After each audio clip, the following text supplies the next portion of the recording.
Good afternoon, good evening, everyone. I'm here with Joshua Harris, who is the owner of Clear and Loud, which is an agency here in Vancouver. Thanks for being with me here, Josh. Absolutely. Good to be with you. I mean, you're a best-selling author who's unpublished your books, which is a whole other story that we're not going to get into today, but you can Google it if you want to. Oh boy, that is a rabbit hole right there. That's a rabbit hole we all should go down at some point in our life. Thanks for being with me here today. Yeah, absolutely. It's fun to talk about even my journey with writing and communication. There's just so many ways to reach people and connect with people, but story's a big part of that for me. So what is Loud and Clear? Clear and Loud. Yeah, there you go. Yeah, I named my company. I took the classic catchphrase "loud and clear" and switched it around to "Clear and Loud." Yes, you did. Because that is the really the idea behind what we do. Starting with message clarity is so essential. So that's that's my little pitch when everybody says the name wrong, which they inevitably do. Or when we have friends like our mutual friend Ruben, who purposely says it wrong every time. Every time, yeah. But it's interesting. I mean, I think a lot of times companies want to start with being loud in terms of here are the ads we're going to buy, here's the amazing website we're going to do, here's the the logo and the branding and all those kinds of things, which are so essential, and my company does those things. But if you don't start with a clear, compelling message, then all of that's going to be ineffective. Wow. So start with clarity. That's our motto. So start with clarity. And are we talking about like clarity in like our tagline, our vision and mission and values? Like how far do you go with this type of clarity that you're looking to get involved with? Well, it touches on all those things for sure. I mean, our focus is the kind of internal clarity that starts with the strategy of what they're wanting to accomplish, and then careful thought about who their audience is and what the story of their client is.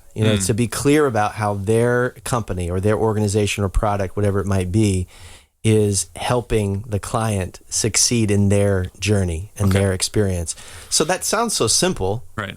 But there are so many organizations that don't have that kind of clarity. Yeah. Their strategies are all over the place, or there's internal division about what they should be doing, or they have holdover of different marketing, campaigns that are kind of all mixed together.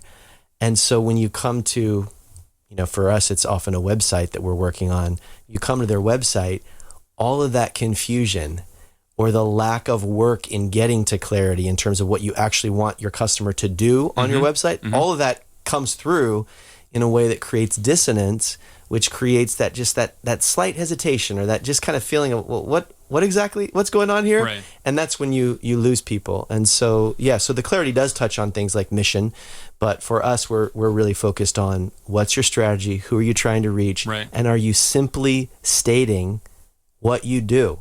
I mean, you go to many websites and you're not always clear on what that is. Yeah, I hear this ad on the radio.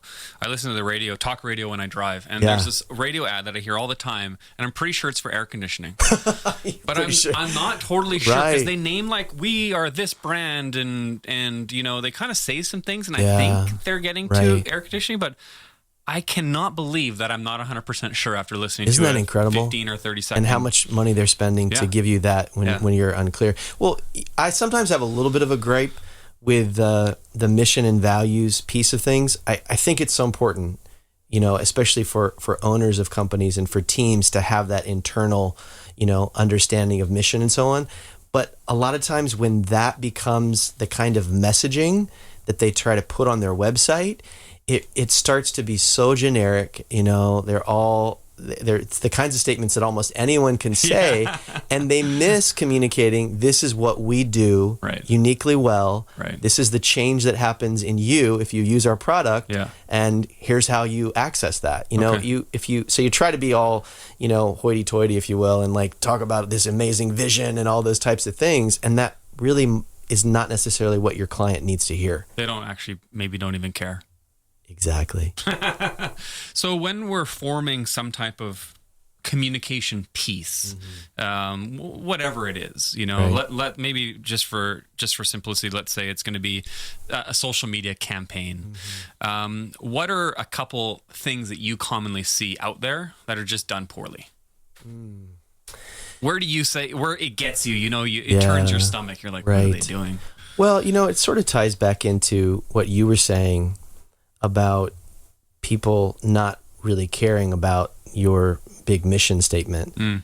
I think a lot of organizations, they want to tell their own story, and story is the catchphrase these days, right? Everybody talks about story. Yeah. But the truth is that when each of us wakes up every day, we are thinking of our own story, the life that we're living. And when we encounter brands that are positioning themselves as the hero, and they're stepping forward and saying, we're all this, and this is our mission, and all those kinds of things, there's not always an immediate connection with, what does this have to do with me? Okay. And so I think, you know, the best messaging, whether it's in social media or wherever it might be, is presenting a question or a challenge or a scenario that the viewer, the consumer, is able to see themselves in, and they're able to, and it piques their interest, and to want to know where this goes. You know, so you're starting with the problem that people are facing, starting with the lived experience of the customer. I think is most of the time the much more powerful place to start. What brands do you see that you love, that you think they're really nailing it? Oh, that's a great question. Who's your model, or who is your best practices that you look to? And it could be maybe local or large.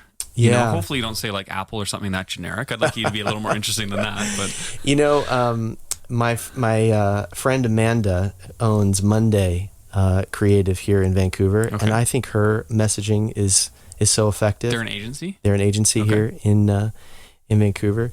And Amanda Lee Smith, she's amazing. She's actually one of my teachers when I was doing some classes on marketing and content creation and so on. So she's a great example of that, where I think, and she leads her clients in doing this to really capture a brand voice that ties into who the company is and how they want to relate to their customer. Right. So having that clarity of who we're serving, and then how do we want to present ourselves in that, I think is really a powerful thing.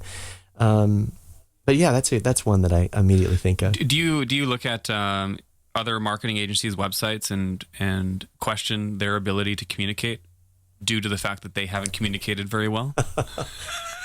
You know, I'm not looking for names here. I don't want to throw stones, since I'm literally in a glass studio with you right now. You know, I think that, I'll be self-reflective in this. I think that it's easy to put a lot of great work out there for your clients and not necessarily apply the same principles to yourself. Right. And so, I'm in a process right now with our website, clearandloud.com. Just threw that out there. Thank you. Where I just realized, there's so many things I can sharpen. Right. I need to make sure that I'm doing the things that I'm telling my clients to do. Yeah.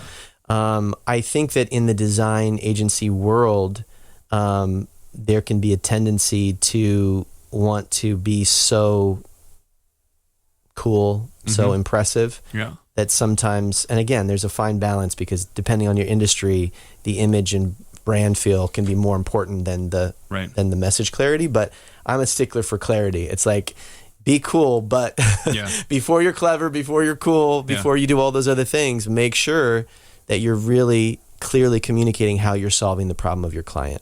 So something that you work with is a framework called StoryBrand. Right. So can you maybe explain a little bit about like what that actually is? Something probably most people haven't heard of.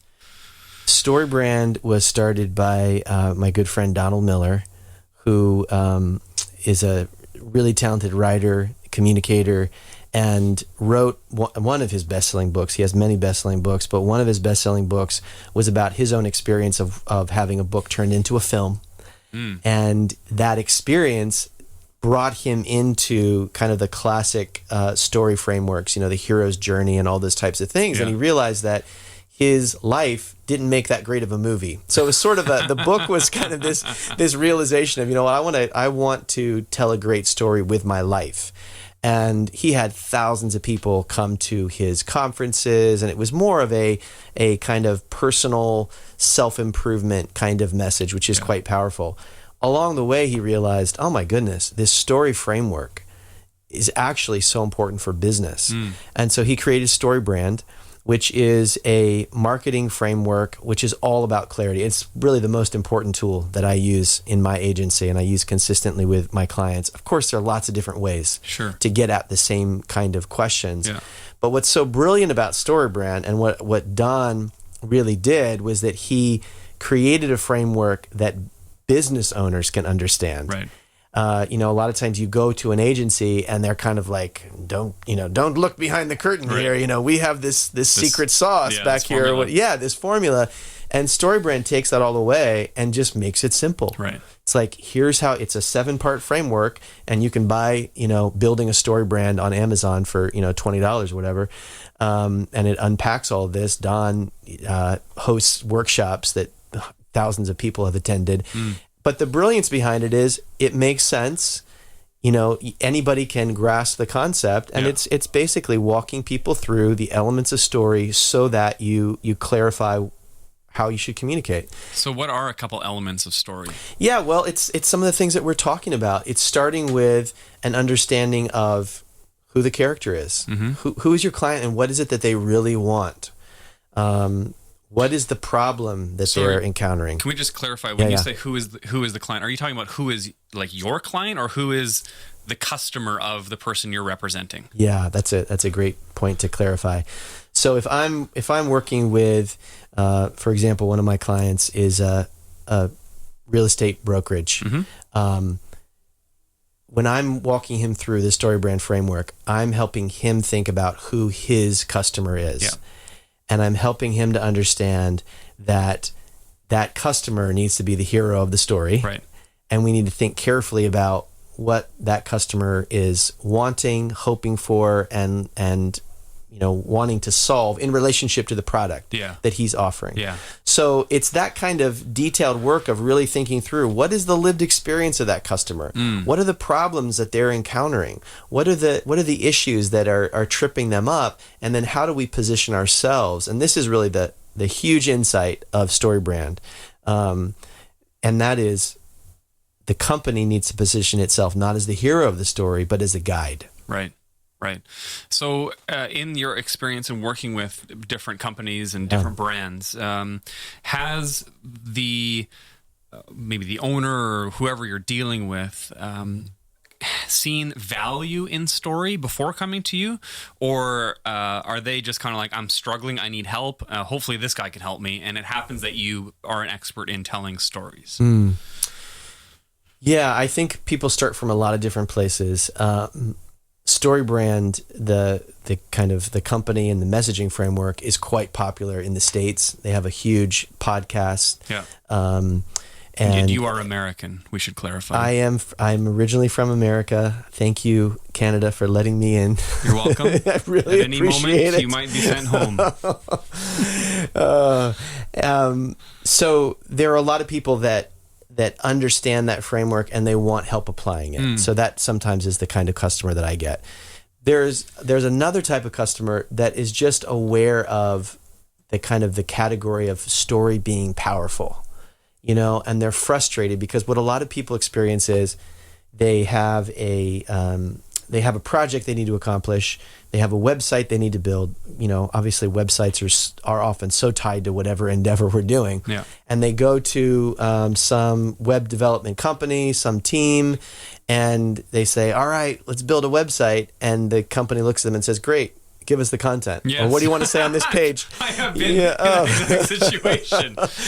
Yeah, and that's where they realize, I don't want to write the content. Oh man. Well, see, that's the big, I think, missing piece, and that really is where my my agency, that's kind of our space where we do build websites, but our fastball is really saying, you don't just need a web guy, you need a story guy. You need the content there to be really powerful before design, before anything else. So I think that's the point where there's frustration, where they're like, well, what do we want to say? How do we want to say it?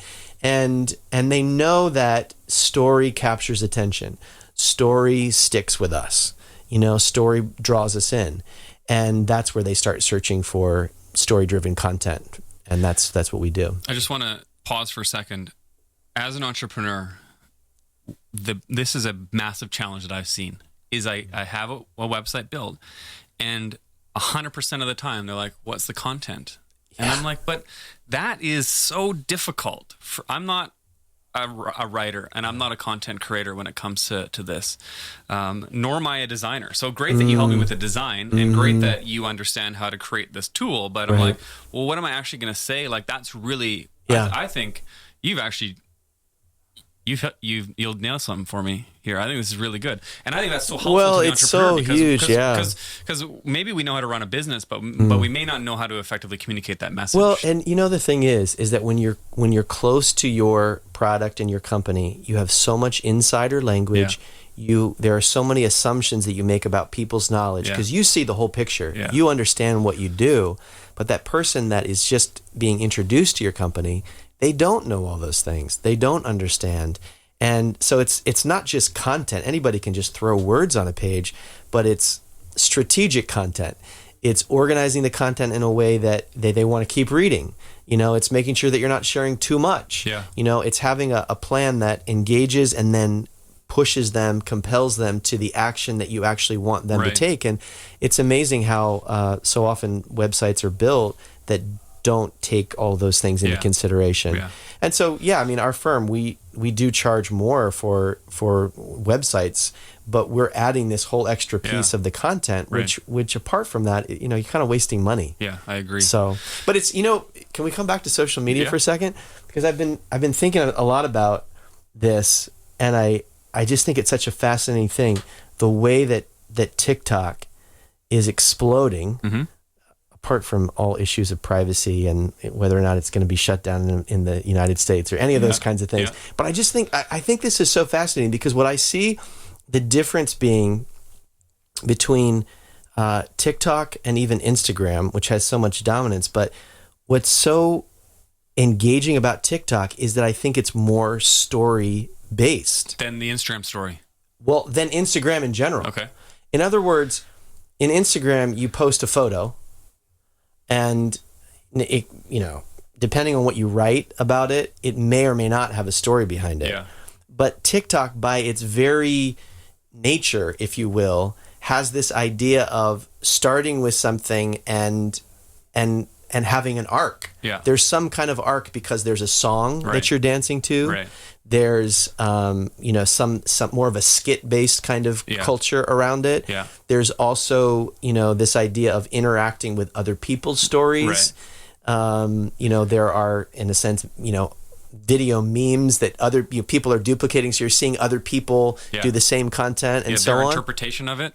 But I just think that's so interesting because I do think that's the big difference. Not that you can't tell stories on Instagram, but the way TikTok is set up, it's much more based in telling a story, which draws you in. I mean, you can burn through so much time on TikTok in a way that I think is different than scrolling through Instagram. Now, Instagram stories can have that kind of essence, but I think something about TikTok makes it much more pronounced. That's amazing.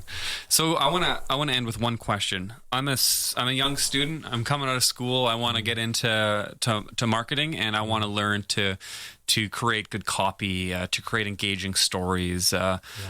Can you give me one or two tips that you've learned, as a best-selling author, international communicator, that you've picked up? You thought, these one or two things really helped me get to where I am today. Yeah. No, that's really good. I would say pay attention to what is working out there.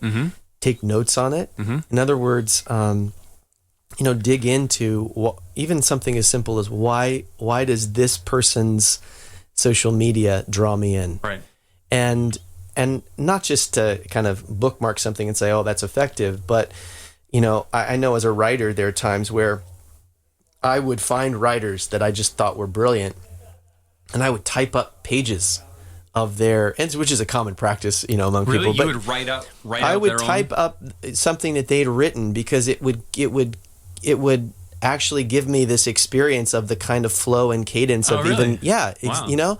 And I would do that as a speaker too, where I would listen to speakers that I thought were outstanding over and over again, and it's almost start to absorb that. Yeah. But whatever your field of expression might be, whether it's social media, whether it's writing an email sequence, that type of thing, find great examples and really dissect it. Really take it apart to go, okay, well, how long is this? What are they actually doing here? Why does this cause me to keep reading, whereas a different example doesn't do that? Yeah. And paying that kind of careful attention, I think, can give you a lot of insights, and even more than just tips. You can actually start to kind of embody that effective communication. I interviewed the Chip Wilson, founder of Lululemon, and I asked him a similar type of question. He said if he was here today, he would go to Los Angeles and Shenzhen, China, and he would live there for 6 months each and just watch and observe people. And that's where he would find the next world-shaping idea. A little bit of a tip for you as well. Maybe you want to skip Vancouver and head over to Shenzhen, China. But the observation, I think, is really interesting and really powerful. That's a brilliant idea. I really appreciate you being with me here today, Josh. This is a lot of fun, Jared. Thank you so much. Joshua Harris, clearandloud.com. I nailed it. Thanks so much. Thank you.